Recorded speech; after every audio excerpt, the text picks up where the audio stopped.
technology and footwork to get the services of the tractor right next to the farmer. Now, Kenyan startup is producing water for dry communities literally out of thin air.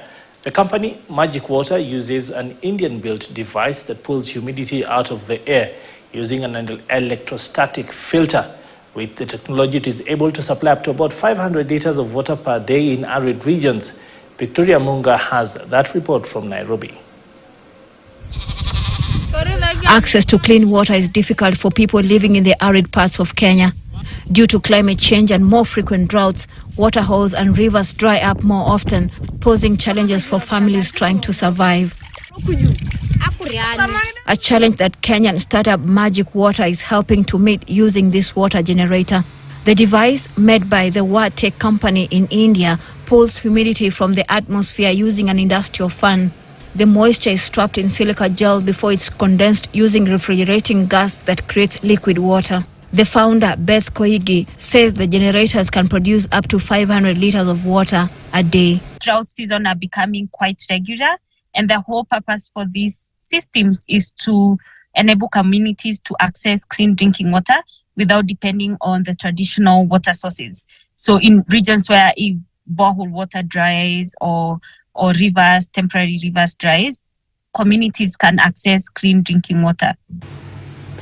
At least 25 water generators paid for by humanitarian organizations have been distributed to vulnerable communities. School officials like Chris Musonye say having the water generator at his school has improved his learners' sanitation and academics. The time we used to waste going to look for water, we no longer run up and down looking for water because we have water in school. So that means the performance has to go up.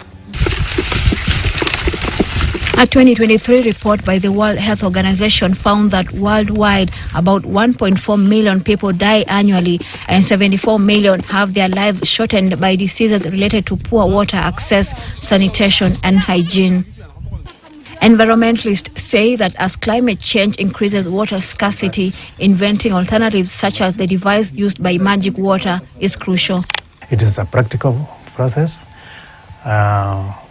Issue is the cost of learning such an equipment, because actually it's like keeping a fridge open. You're keeping a fridge open overnight. In the morning there will be enough water for you to drink. So it's actually practical. It's very practical, and it's a technology that we could probably enhance.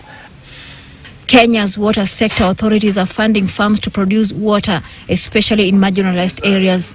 Willis Ombai is CEO of the government's Water Sector Trust Fund. He tells VOA that currently at least 42% of water delivered through traditional sources like pipes or wells is stolen or lost through leaks. They abstract water, they treat that water. Upon treatment, sometimes you find the water does not finally reach the intended customers who are connected. It is either lost through physical leaks or commercial. Commercial could be cartels or people who are conspiring to defraud the companies of those revenues.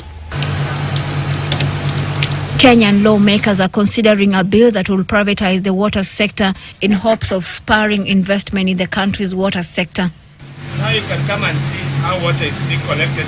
In the meantime, officials believe technologies like Majik Water can help boost access to clean water.